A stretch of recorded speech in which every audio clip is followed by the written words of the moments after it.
My name is Chris Sanguin, and the goal of the session this morning is to author some stat questions, right?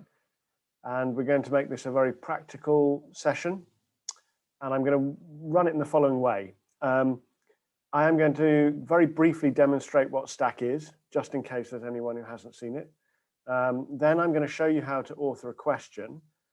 And then the goal is that by the end of the hour, that everyone has got started in being able to write their own questions. And I'm sure some of you will have written a very basic hello world question, or what is 1 + 1 by the end of this.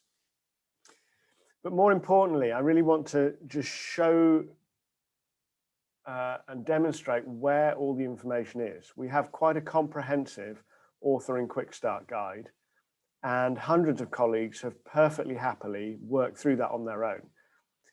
And typically when I'm running these workshops in person or last year online, we would spend a morning and I would do a demonstration, and then we'd have a break and then another hour where people worked through it and raised their hands and I gave people practical help.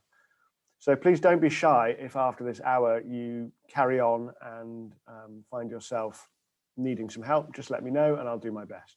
Does that make sense? Okay, so I'm going to share my screen, and I have to confess, Christian and I have had, or I have had some difficulty linking the Eames site up to the my own demo site. So I'm going to have to ask you to register on the demo site in a minute. But before we do that, before we get started, let me just show you where we are. So I'm going to Stack Demo.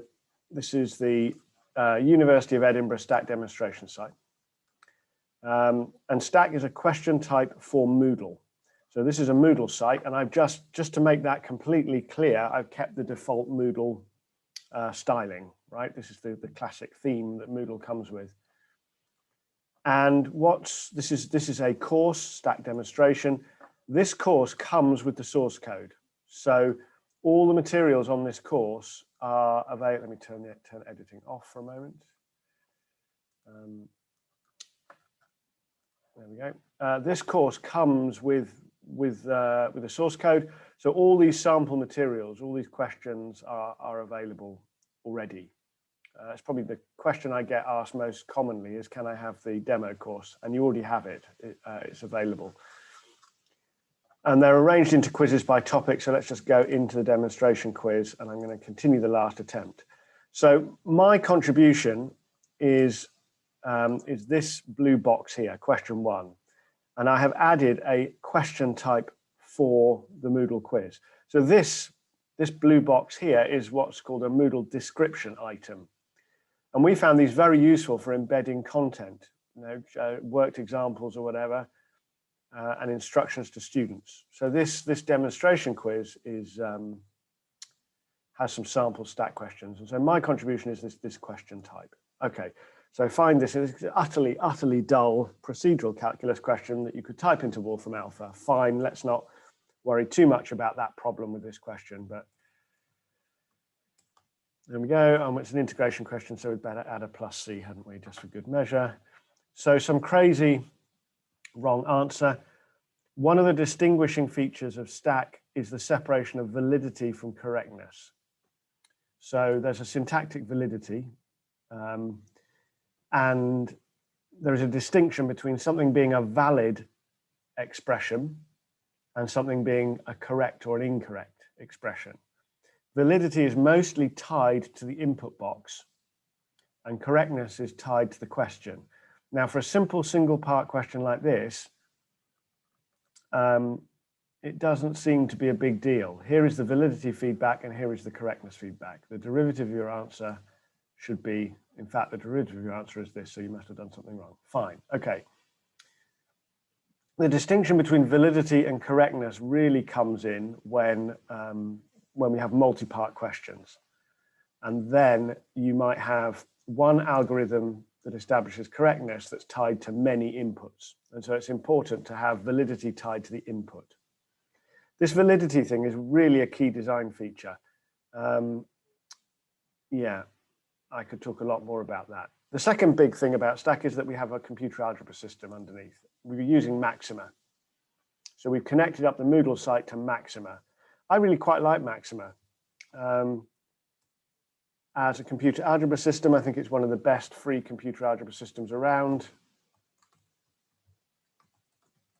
It represents thousands of person, maybe hundreds of person years possibly of developer time. And this is the desktop version. This is exactly what we've got on the server. This software is on the server, and this is what's providing the mathematical underpinning. And unusually, with computer algebra systems, you can turn off all simplification. And then you can evaluate the previous expression with simplification, and it will actually do the calculation. Right. So this ability to, in Maple, you can't turn off simplification like this. It's just impossible. So this ability to switch off all the evaluation and simplification is a really essential for this application. There are times when we want to have the student's answer unevaluated. We need to be able to deal with that. And anyone seriously thinking about writing stack questions would do well to download the desktop application and use it. Start using it as a computer algebra system, and because you can cut and paste things from the question into the desktop system and play around with it. Come back to that. Okay, so that's what stack is, and you can have a look. There are a number of other demo questions here. Go to the next one. Here is a three-part question using live data capture. How far did the cart go? 3, and here we'll see it's invalid, right? We need at least 3. I mean, we have to have at least 2 significant figures, and we have to have units. So there's no point even thinking about an answer 3. It doesn't make any sense, right? It has to be 2 significant figures, so it has to be 3.0 meters. And now we're in a position that is a valid expression in this context. We can actually think about whether or not it's correct. But if you just type in a 3, what does that mean? It doesn't mean anything. So this really helps the robustness of the marking algorithm, and it really reduces the extent to which students are penalized on a technicality, right? I mean, this is a key design feature. Graphs, and using graphs, we can embed graphs, all sorts of things. There are other input types, not just algebraic expressions, and we have a rudimentary line-by-line reasoning input type as well.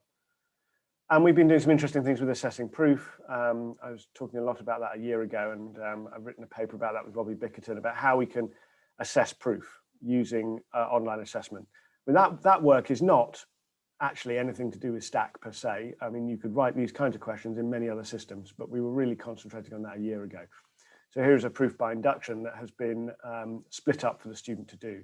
So this is this kind of question might be as a sequence of similar questions where the student has to take progressively more responsibility over the steps that they do, with a goal that they become completely independent. But this kind of scaffolded question we found quite useful. Okay, so that's what stack is. Does anyone have any questions at this stage they want to ask before I move on to question authoring? –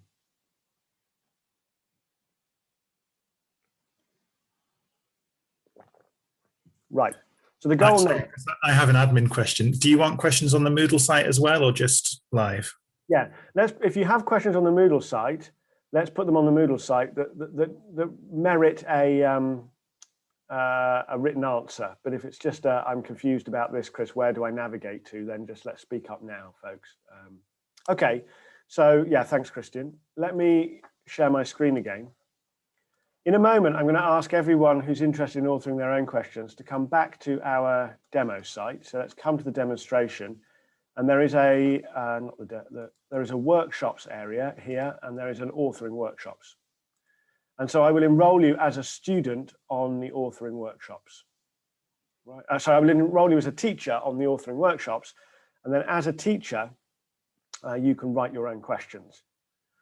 And this is the step that most people get confused with, actually. Once you've started, it's fairly easy. But the navigating to all of this is the bit that is usually a stumbling block, is actually getting to a blank question. So the first thing is to open the author quick start guide. I'm going to open that in a new tab. And this documentation has some video clips that we made recently that show you where to navigate to. I'm going to show you, so I'm not going to go through these video clips. And then the goal is to create a minimum stack question. and everything you need is in this documentation. And the aim of this hour is, if possible, to get everybody to the end of this page, right? But then the Author Quick Start Guide has 6 sections. And using the Author Quick Start Guide in a workshop like this is, I genuinely want everyone to be confident that they can carry on their own, right? That to give you confidence that the documentation is comprehensive and you can follow it and work through it, and that it's accurate. Does that make sense? And this also allows me to make sure that I don't miss important details. So we're not going to go through the video because I'm going to talk to you about that. So before you begin, we're going to assume that you've got access to a course with Stack installed. So Stack is an optional plugin for Moodle. And so by enrolling you as a teacher on this course, we will have Stack installed, okay? And I'm going to assume that you are familiar with LaTeX, at least for writing simple mathematical notations. So, you know, I'm not going to talk about LaTeX. So in order to create a minimum Stack question, we're going to go to the question bank and create a new Stack question type. Now, if you have your own Moodle setup, the question bank can appear in all sorts of different places, depending on the style of your Moodle. But on this demo site, the question bank is under course administration. And that might be, when you first log in, that might need to be expanded. You might have to open up this tab over here. So in Moodle, you have these nested contexts. So you have a navigation, and then you have a course administration. And because I have superpowers on this site, I also have a site administration, which you will not have because you're not a site administrator. So you'll have a course administration, and in the course administration is the question bank. So if we go to the question bank, we have questions, categories of questions, and then import and export. So we want the questions, and we're going to create a new question. And these are all the different question types that are available on this version of Moodle. So many of these, like the true, false, and the matching questions, are Moodle question types that are available on every Moodle site. And then we have added some optional questions. And I think Stack is the question type at the bottom. CodeRunner is a very similar question type for computer programming. CodeRunner accepts fragments of students' code and runs unit tests against those fragments of code. We've used that a lot in Python programming courses. And then there's a GeoGebra question type, and there are some other optional question types. So I'm going to create a new Stack question. And here we are, we have created a blank Stack question. So back to the Author Quick Start Guide. Go to your course, navigate to the question bank, and create a new Stack question. And this is bewildering. I mean, a colleague has said it's a bit like sitting in an aircraft. You have this massive form, and then it gets even bigger, and you have all these options and all these weird things, right? I mean, it is a bewildering form. Stack is a sophisticated tool, and so all these options have been implemented because people have really needed them. And the Moodle question authoring interface is a form-based interface. And so you have fields for all these things. So it is quite complicated to navigate around this. However, to create a minimum question, there are only 4 things that we need to do. The first is to give the question a name. You have to name your question. So please don't just call it question 1. Use your initials, right, so that you can find your question. Because if we have 5 copies of question 1, you won't know which is your question 1 and which was my question 1, right? So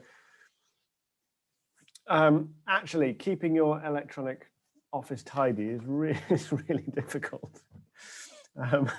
Some naming conventions are useful, but so we have to give the question a name, and then we have to actually ask the student a question, okay? So what I'm going to do is copy and paste something in a moment.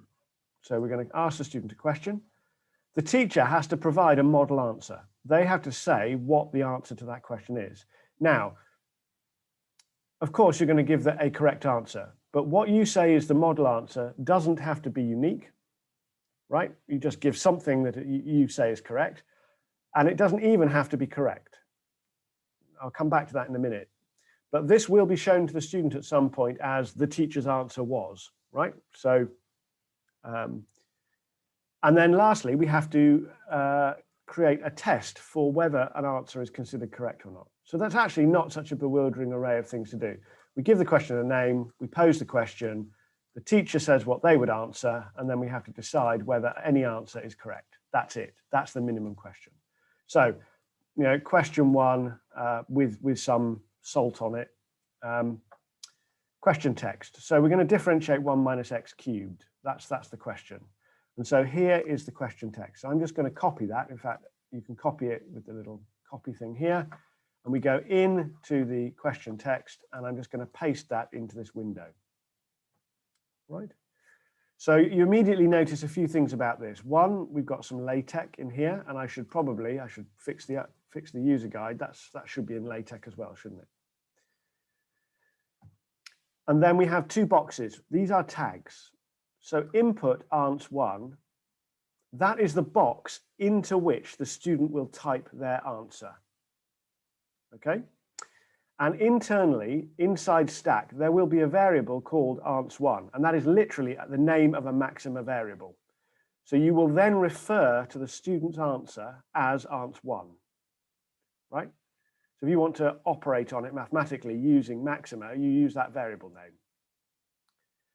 And then we have a second tag, and this tag is replaced by that validation feedback. And the advantage of having tags is that you can move these tags around the question and separate them out. And were we to have a multi-part question, right, with 2 different answers, we would have 2 tags, and then we can position the validation feedback elsewhere in the question. Right? So to use the Author Quick Start guide, we literally copy that into the question text. Right? So Moodle has a wide choice of text editors.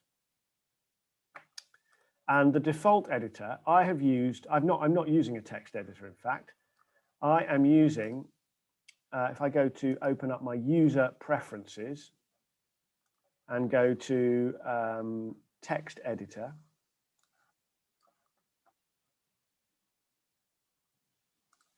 I'm just using the plain text area. You will probably have the Atto HTML editor as the default editor. So your editor, when you come to this will look a bit different. For this question, it's fine to just cut and paste into the default editor. So don't change the editor. But if you start writing more advanced questions with JavaScript in them, then the editor can mess up the JavaScript code, right? So I think for more advanced users, you don't want to use the editor. But to start with, just use the default editor, and that's fine. LaTeX. Dollars are not supported, right? We made an early decision that we will not support the dollar notation for maths. There are a couple of reasons for that. One, it's very hard to ensure these match because they don't have a definite opening and a definite closing. But more importantly, they conflict with currency. So if we had this as an option, then anyone dealing with currency with existing materials will, you need to protect all your dollars. Now, if you're a LaTeX user that uses dollars, don't worry. If you come to the bottom of the stack question editing form, there is this one-time conversion, okay? So replace your dollars with the maths thing. So if you're cutting and pasting from, an existing paper-based problem sheet, you do not have to do lots of tedious editing, right? I have a very low tolerance of that kind of nastiness. I'm not about, so we don't support dollars, but there is a one-off replacement. Okay. Internally, the answer is ans1. I've talked about the tag ans1. I've talked about the validation, and these texts can be positioned anywhere in the text. Okay, so this is what I mean by when I'm running through this Author Quick Start guide, I'm confident the Author Quick Start guide is comprehensive, and that anyone else following through this Author Quick Start guide will really genuinely have everything that they need to know.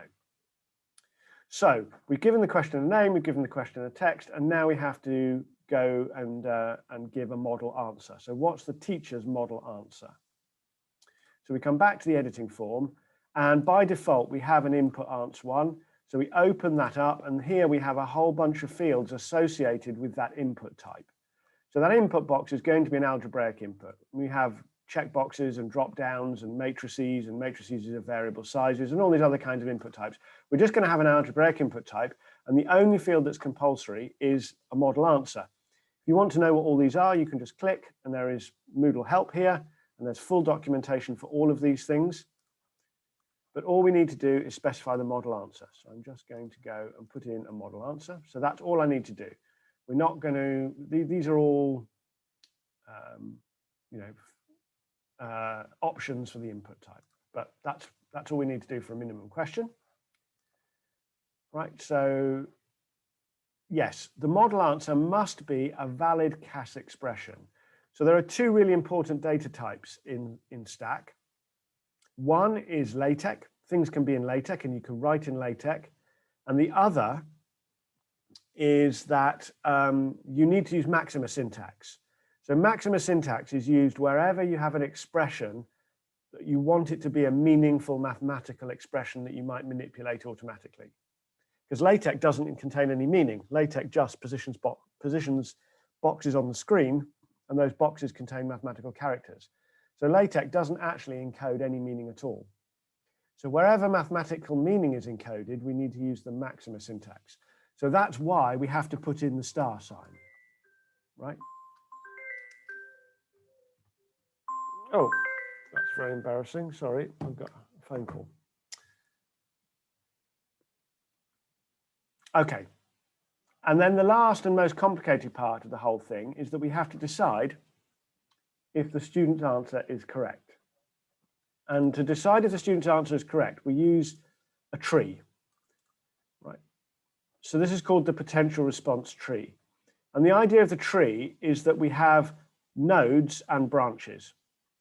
And the node is a test. It creates a test of two expressions. So what we're going to do is we're going to test the student's answer and test whether it's algebraically equivalent to the teacher's answer. So there are lots of answer tests in Stack, right? Some of them are for scientific units, some of them for significant figures, propositional logic, is it in partial fraction form? There's a whole bunch of tests. This is the heart of Stack, really, is these answer tests, allowing teachers to establish mathematical properties of expressions, right? That's really the whole point of what I've done. So these tests all return true or false. So if this expression is algebraically equivalent to this expression, we will go into the true branch, right? So ans1 is the variable name of the student's answer. So that's how you refer to the student's answer. So if the student's answer is algebraically equivalent to that expression, then we go down the true branch. Now, the true branch, by default for this sort of setup, has a mark of 1, because typically you decide if the student's answer is correct or not, right? So, if the student's answer is correct, we give them 1 mark. And if the student's answer is incorrect, we give them no marks. And then we can give some feedback.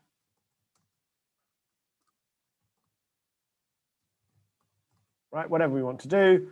And then if we had more tests, this tree only has 1 node. If we had more nodes, we could then go to another node and establish another mathematical property and adjust the marks and give some feedback and carry on until we stopped. Okay, so that's the idea. But for a minimum working question, we're just going to check whether the student's answer is algebraically equivalent to the teacher's answer. That's it, right? That's the modal test that we're going to do. So what have we done? We have given the question a name. We've posed the question to the student. We have specified what we believe is a correct answer, right? And then we're going to establish whether the student's answer is algebraically equivalent to the correct answer. And that's it. And that is the minimum working question. So now you save it, go to preview. That's valid. And there we are. And there's the feedback that I put in the true branch. Okay.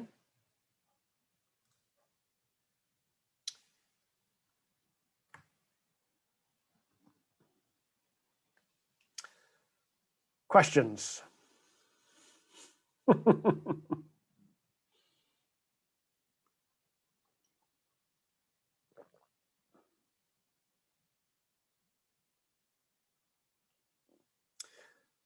Right.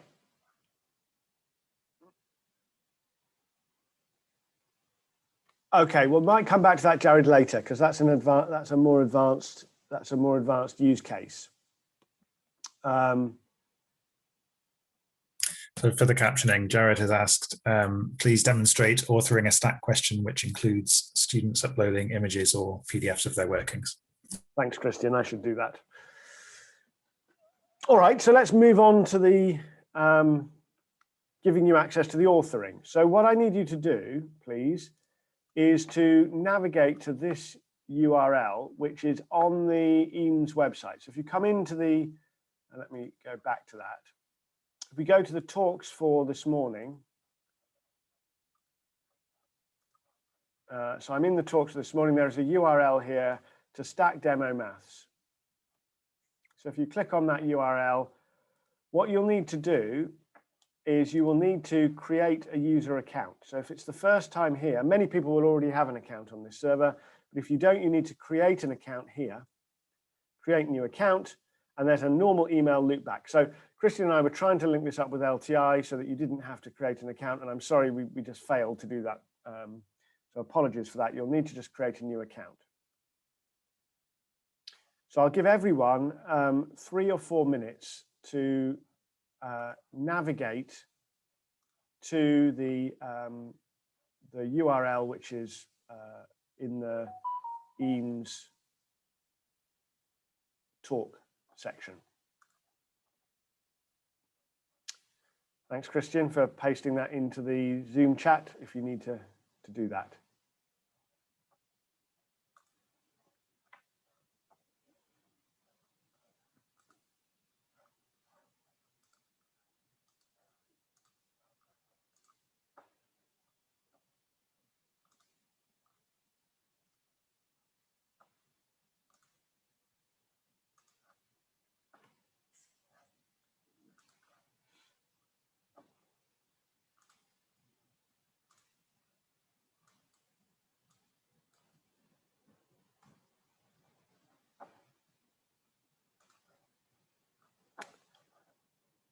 Okay. You will also need an enrollment key, which is Stack 2021. So to enroll as a teacher, you'll also need this key. We don't just want anyone in the world just randomly becoming teachers on our site, because teachers are trusted more than students. You know, you're executing code on our machine, so we don't want people doing random things. Teachers are much less restricted in what they can execute than students, as you'd understand. So please use this. You'll be prompted for an enrollment key, and it's Stack 2021.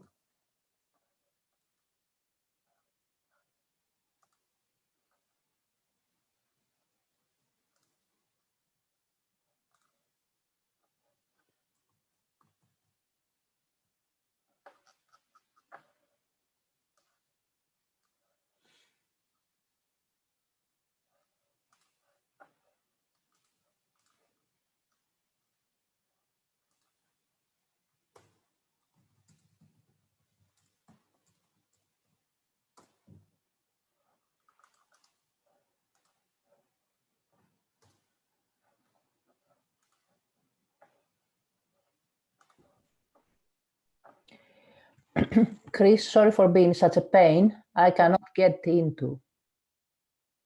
They're not working. Yeah. Do you want to try again? Sure.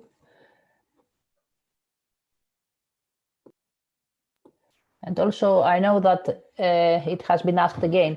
Can you provide the link straight forward to the authoring area so that we can? Yeah, thank you. No problem. I'll start setting up Stack on the Eames site, Chris, just in case we have more problems. Let me double check the enrollment key on the course.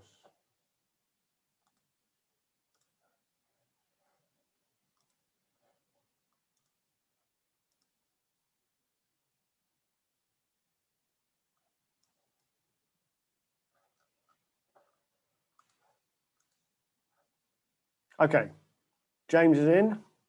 Thanks, James, for confirming.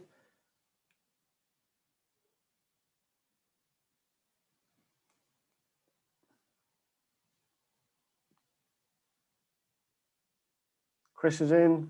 So people, okay. Good. We have at least one or two people in.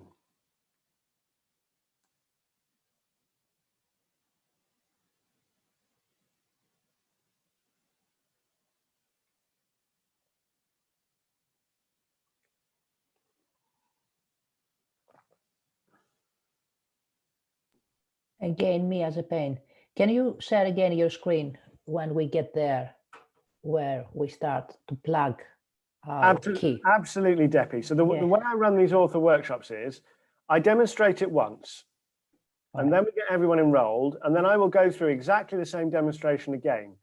And I know that sounds funny, but if I and I'll wait for everyone at that point. But by going through it twice, if everyone starts off following me through at the beginning, then people miss things because they're looking at their screen or trying to get enrolled. So it's worth going through it twice, step by step. Exactly. Thank you. So, so once everyone's enrolled, we'll try. It's much easier in a computer lab, and I can walk around and point to things on the screen and say, click there. So it is a bit more difficult to do it virtually like this, especially, I mean, I've only got one screen attached to this laptop here, so I've got to keep an eye on what I'm sharing as well as the Zoom thing. So it's all just a bit difficult, isn't it? Christian's in, good. Can I just ask for a thumbs up if you need a little bit more time?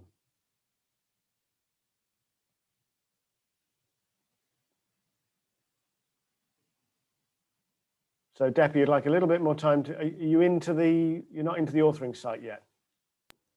Almost there. No rush, we'll wait for everyone.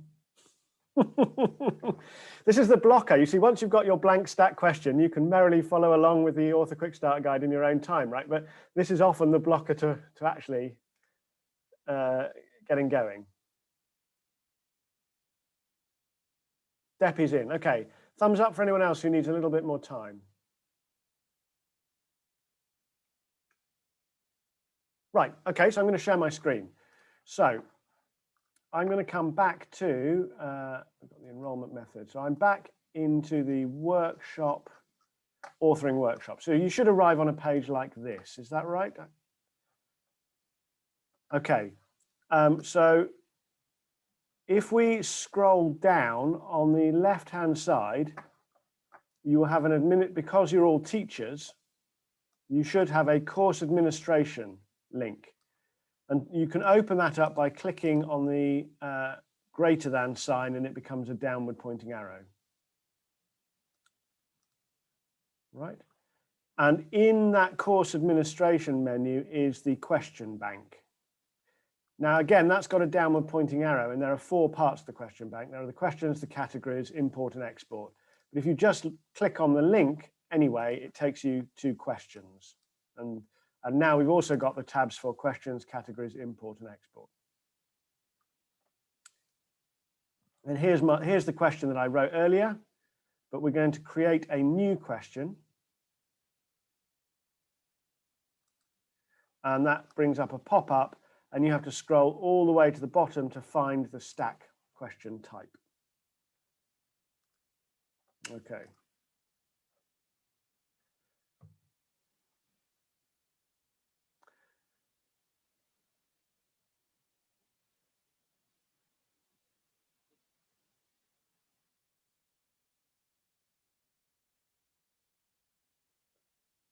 Right, thumbs up if you need a little bit more time to do that.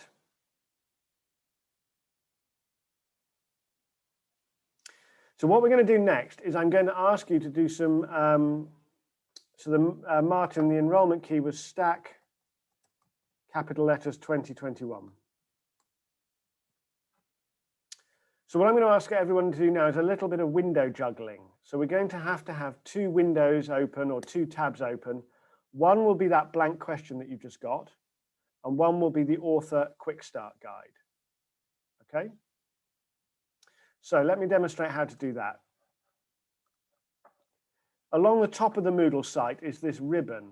So if we go to the authoring workshops and I'm opening this in a new tab, right? And that takes me back to the course. And here we've got the author quick start guide.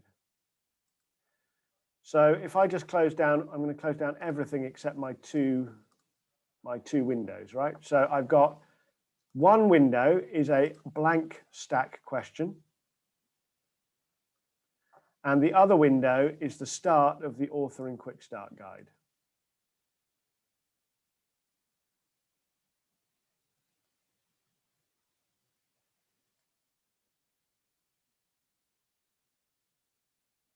And what we're going to do is we're going to switch between the two windows, right? Okay, so let's scroll down before we begin. Creating a minimum stack question. So minimum stack question has the name of the question shown to the student, something the teacher claims is a model answer, and a test of correctness. Those are the 4 things that we need to do. So the first thing to do is give your question a name.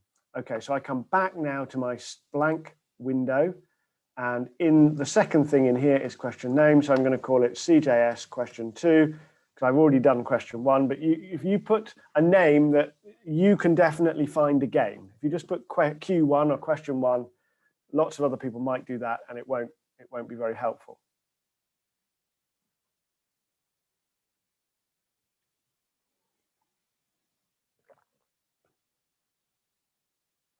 Okay. And now we have to pose the question. What question are we going to ask to the student? So I'm going to click on this little button here. I'm back in the authoring guide.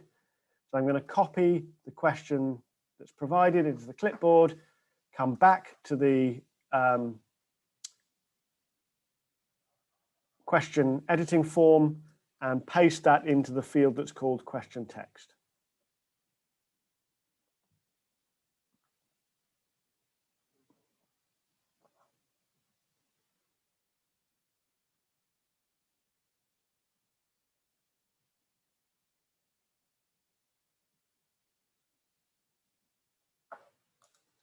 Okay, so I've been through all the notes, and if you want to review those, you can review those at a later date. We're going to scroll down now to the input answer. So we have to provide something that the teacher claims is correct. So I'm going to copy that, and I scroll down on my editing form to the input, and this needs to be expanded. So this part of the form will expand, and we paste that into the model answer section.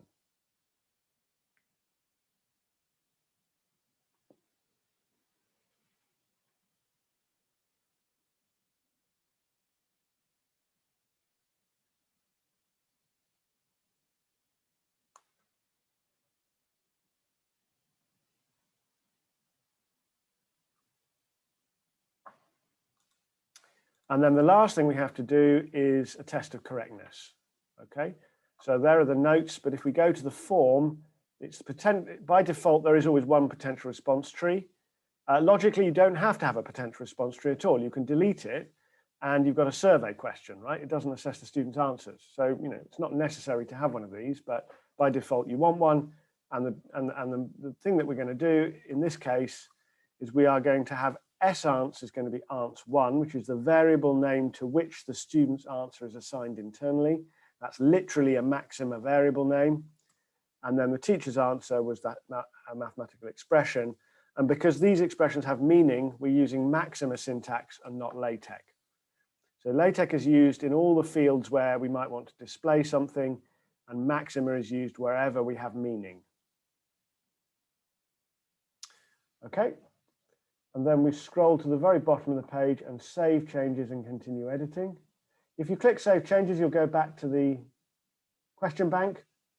Fine, you can do that, but then you have to come back in here to preview your question. And then we scroll to the bottom of the page, and because there are no errors, we get a preview. So I'm going to click preview. There's my question. And if I do the fill in the correct response button here, you can see that's used what the teacher assumed was correct. And actually that, in this case, what I claimed was correct is being marked as correct, although there is no logical link between those. This doesn't stop you as a teacher creating a wrong answer. And then if I submit all and finish, a correct answer is, again, this is this is where that expression is used. This is why a teacher has to provide an expression that they claim is correct, because one of the options in the Moodle quiz is that the teacher will tell you what the answer is at some point. Okay, so I hope everyone has a minimum working question.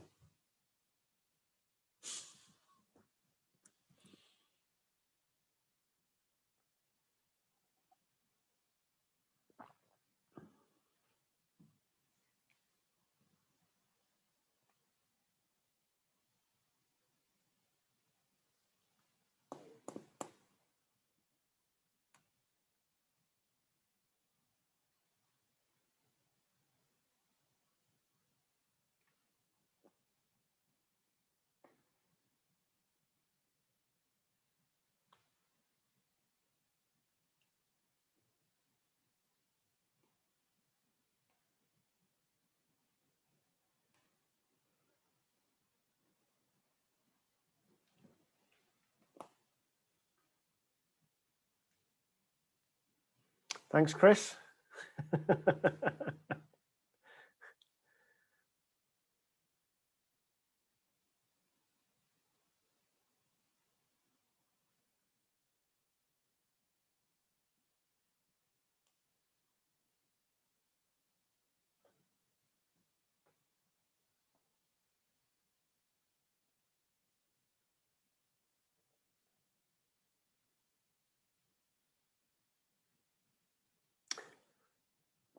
Right, questions and comments, folks. So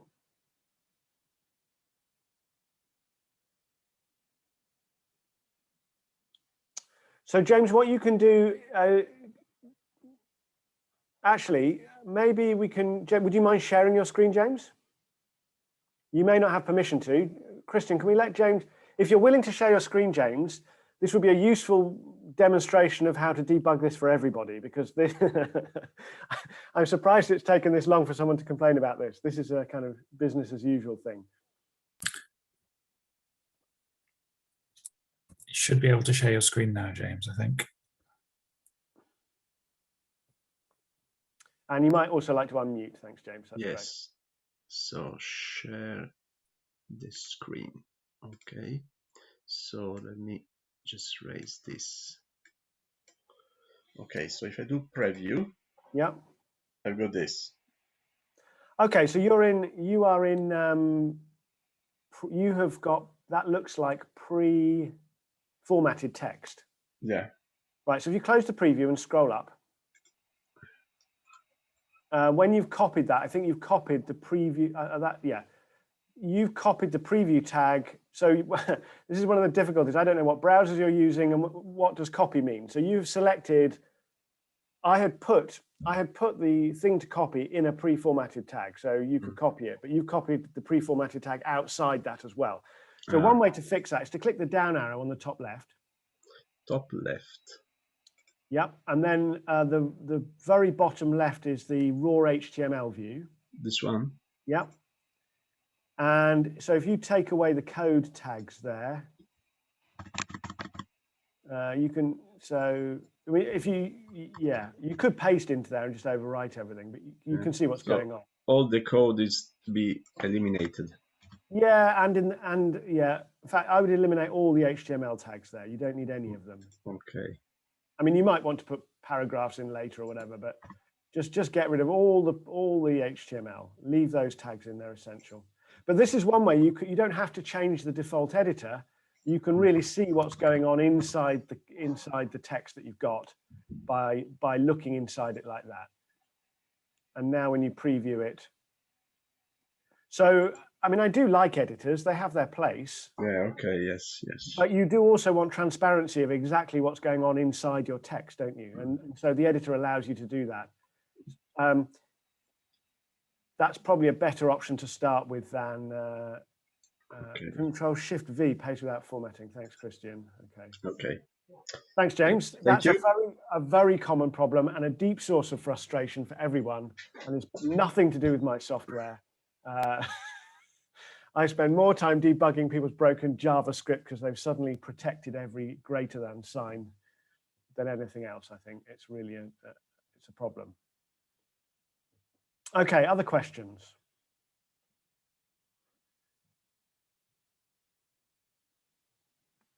Right, so I've got a few minutes of this workshop left, and I just want to show you a little bit about the next page of the author Quick Start Guide, because the real power of having the computer algebra system behind this is that we can define variables and use them in all parts of the question, right? And so one of the other important data types that we have in Stack is what I call CAS text. So that's computer algebra system active text. And basically it's HTML in which you can put LaTeX environments and embed calculated values. I mean, every computer-aided assessment system has this sort of data type somewhere. In Stack, almost every field is this CAS text. So the question, the work solution, the feedback in the response trees, you can embed calculated values basically anywhere that you're creating text for students to see, right? So let me just demonstrate quickly by using the Author Quick Start Guide, and I will finish on time. Just if we go to the next page of the Author Quick Start Guide, this is all about question variables, okay? Now, if I come back to my question, using question variables, okay. So if I come back to this question, it's a bit crazy to have a copy of the expression there and a copy of the expression there, right? I mean, that's not a sensible thing to do, is it? We should define a question variable at the beginning, and we should use it. So I'm going to call the variable P1. In Maxima syntax, the colon defines a variable. So this goes back to the 70s, I think, right? So what I have defined is I have defined the variable P1 to be that expression. So in Maxima syntax, colon equals defines a function and single equals defines an equation yet to be solved, okay? So those three different meanings of equality are disambiguated in Maxima. So that's not obvious if you're a first-time user.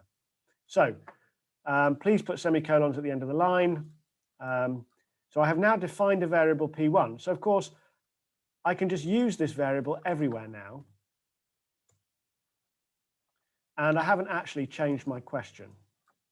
I've just used those variable values everywhere in the question. So that doesn't change anything. Okay, so there we go, fill in the correct answer. It's all still working, fine, all right. But this isn't really the power of it. I mean, this is a bit crazy. What I really should be doing is defining a variable P0 to be x minus 1 cubed, and then we'll get the computer algebra system to differentiate P0 with respect to x, right? So the question is, how do I get this into the question? So this is where the computer algebra active text comes in. So you can use anything between these symbols. It's an open curly bracket at, close curly bracket, okay? So anything between those symbols is evaluated by Maxima in the context of these question variables, right? So if I just put in P0, P0 has been defined a value, and so it will replace this tag with the LaTeX of the value of that expression.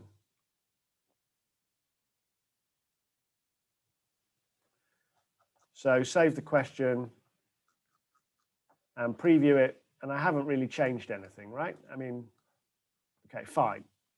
But now it's clear what we can do. We can just change the value of this up here, save it again. And because I'm using the computer algebra system to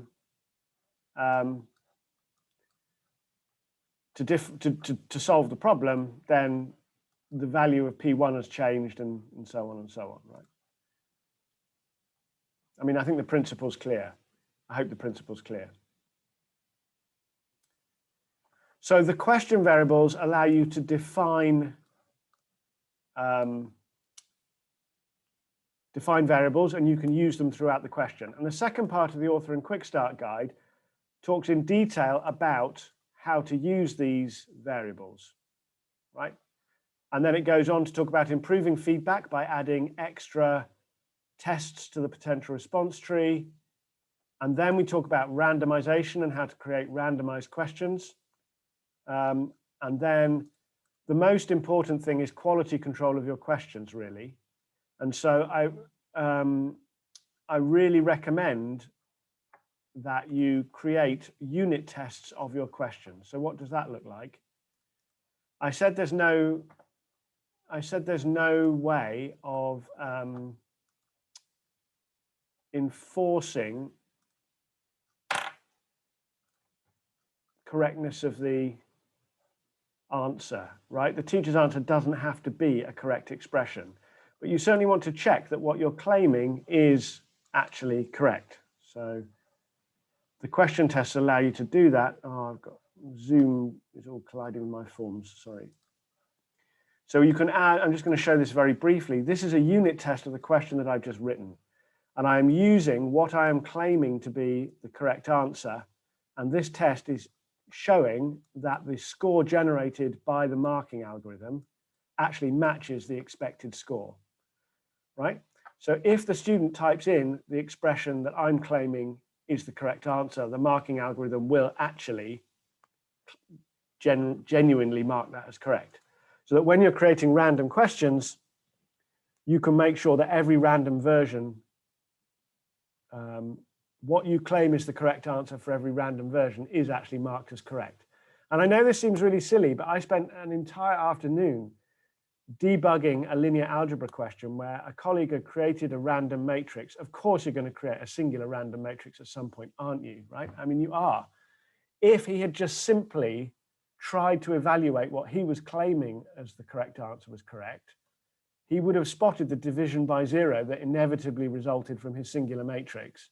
And I wouldn't have had to have wasted 3 hours trying to find all the students that had got this particular random version and decide what to do with the mess that they had ended up in, right? So please, please, please create automatic test cases for your questions.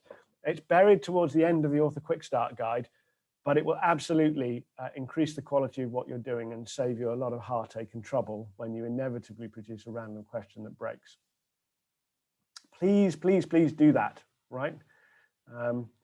In fact, I'm getting so close to the point that I'm going to make that happen automatically, that we just automatically test that an answer that you claim is correct is marked as correct. Anyway, that's a political discussion for another time.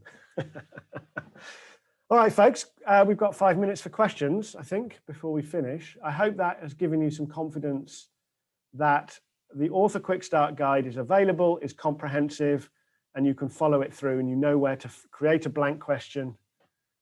I make no apologies for the fact that Stack is sophisticated. That's what we want. We want a sophisticated tool where we can,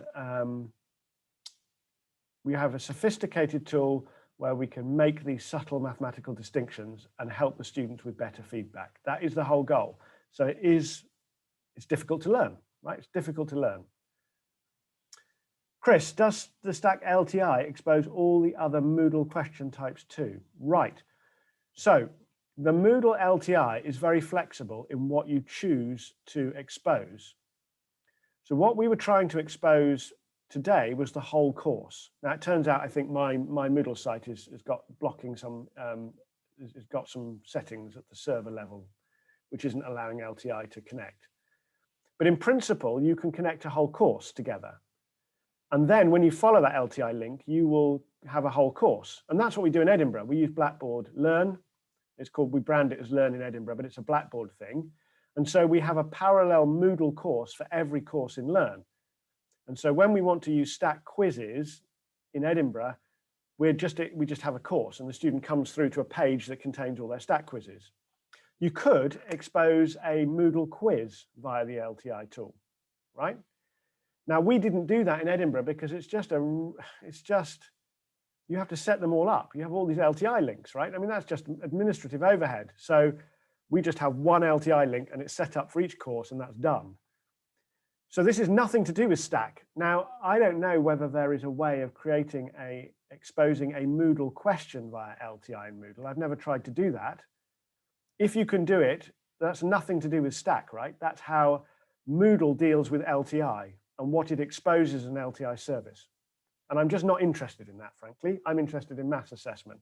So I don't know. But this is the great thing. This is why I'm so pleased that I've committed to Moodle. I mean, there are other things around. Ilias is, Stack is also in Ilias, and that's a perfectly decent learning management system. But there's just too much for one person to do. So the Moodle quiz is fine as far as it goes. Of course, I have things I'd like to change and I'd like to improve about the Moodle quiz. Of course there are. But I'm not maintaining the Moodle quiz. And so, you know, I'm just say my 2 penneth worth and help test and push things forward. But I can't do everything.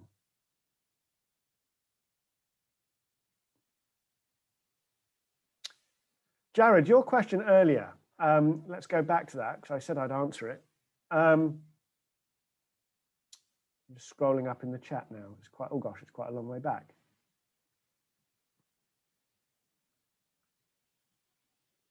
Please demonstrate authoring a Stack question which includes student uploading of images and PDFs. So actually, Jared, what we do there is not, we don't use Stack for that, right? That's not a Stack problem. Sorry. The whole goal of Stack is that the student's answer should be a mathematical expression and that the system will then automatically establish objective mathematical properties and create some outcomes like marks and feedback. What we do if you want to upload images and PDFs is you use the Moodle essay question type. Okay? So I'll just give you a practical demonstration of that from an online exam that we ran in Edinburgh in December. I'll just take me a moment to navigate to that course. Okay, so I'm in a position to share my screen. So this is my linear algebra course. This is where students come through to. So you can see I've actually put quite a lot of Moodle elements in my course. I'm actually not really using Blackboard very much, actually, but don't tell the Blackboard people that. So most of my course is actually a Moodle course. And at the very bottom, or is it probably moved to the very top, we had a synoptic assessment, right? So this is, we're not allowed to call it an exam because then it would have to be conducted under exam regulations. So it's a synoptic assessment. So here we go, and if we, so we had 600 and something students on this course. If I preview this, so here is a Stack question. Find the eigenvalues and corresponding eigenvectors of this matrix. And then please provide your full working, right? And actually what we found in marking this question was it was really quite liberating as a marker because there are accuracy marks and there are method marks. And the marker who was marking the uploaded part didn't have to worry at all about missing minus signs or arithmetical errors or accuracy. The only thing the marker had to do was decide if they were confident that the person answering this question understands how to calculate eigenvalues and eigenvectors. The accuracy marks are done by Stack. Right? So we actually found it was much easier and more enjoyable to mark those questions than it would have been in a traditional sense. But they are separated out. They're different Moodle question types. Right? Now, this is clearly not entirely ideal. In a multi-part question, you might want to have the image upload as an integral part of the Stack question, right? Really next to the thing that you've just answered. So I totally understand that that might not be the perfectly satisfactory solution, but that's what we're doing at the moment. I hope that answers.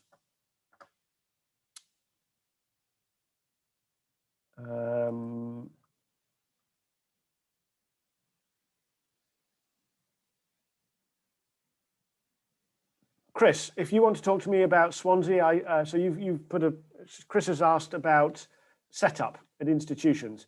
So I spend a lot of time talking to institutional IT managers about how to provide access to Stack, and I'm very happy to do that for Swansea if that's helpful to you. Right? There's no reason for them to set it up. We can do that in Edinburgh. You know, you can just link to our Edinburgh site, right? It's really no big deal. we're at 10 o'clock, so I think I should stop here. Chris, do you agree? Christian, do you agree that I should, yeah, you're nodding. So I'm going to stop here, but thank you, folks. I will happily stay on this call a few minutes longer if people want to talk. Yeah, thanks for your interest. Good luck, and let me know how you get on.